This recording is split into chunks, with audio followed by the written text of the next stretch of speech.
So ito nga pala kung gaano sa karaming tornilyo niya. Ang konti lang naman, wala pang 100. Siyempre, idadapok natin dito. Ilalagay natin dito.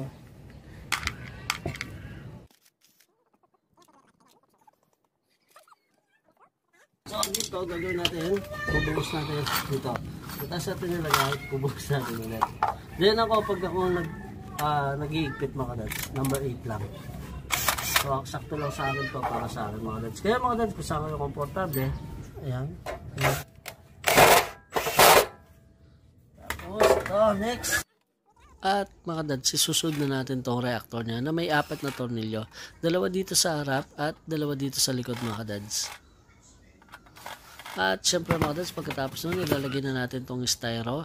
Then isusunod na natin tong pan motor niya mga dads. Ayan. So hindi kasi natin mabubunot yung pan motor or hindi natin may lalagay ng styrofoam pag inuna natin yung pan motor mga dads. Ayan. So meron siyang 4 na tornilyo mga dads. Mapapansin mo naman dito sa mga tornilyo na mga dads na kakaiba yung thread nila. Ayan. Fine thread sila.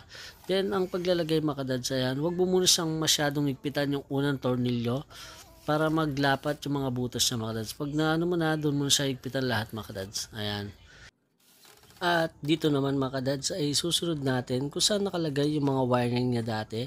Kung saan natin ninugot, doon natin siya ipapadaan ulit mga dads. At ang isusunod na natin, itong cover niya at itong fan blade niya mga dads. Pansinin nyo, meron siyang nakadat dito. Yun po yung pinaka-flat ng butas niya kung saan ipapasok yung axle ng fan motor. So, kung papansinin nyo, meron siyang gatla na dapat yun po yung nakalapat doon para meron siyang lock sa pag-ikot niya. Then itong sa ring niya mga dads, medyo maigpit yan. Make sure lang na alalayan nyo ng kamay yung isa para kung sakaling tumalsik siya, hindi kayo tamaan or hindi siya mawala. Minsan kasi malayo yung nararating ng mga yan.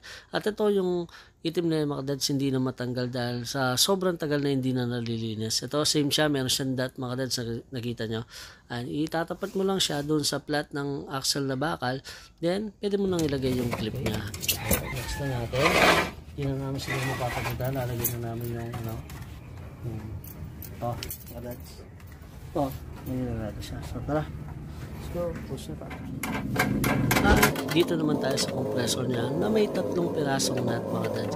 Yung size ng mga nut niya ay number 13. Yan. So ang gamit natin ay T-wrench. Ayan. So inassemble natin yan para mas mahaba at hindi tayo mahirapan sa pagigpit at pagkakalas mga dads. At yung pagigpit naman ng mga nut natin ay sakto lang mga dads kasi hindi naman makakalas yan basta't naigpitan na. Lapat mo lang sa dito.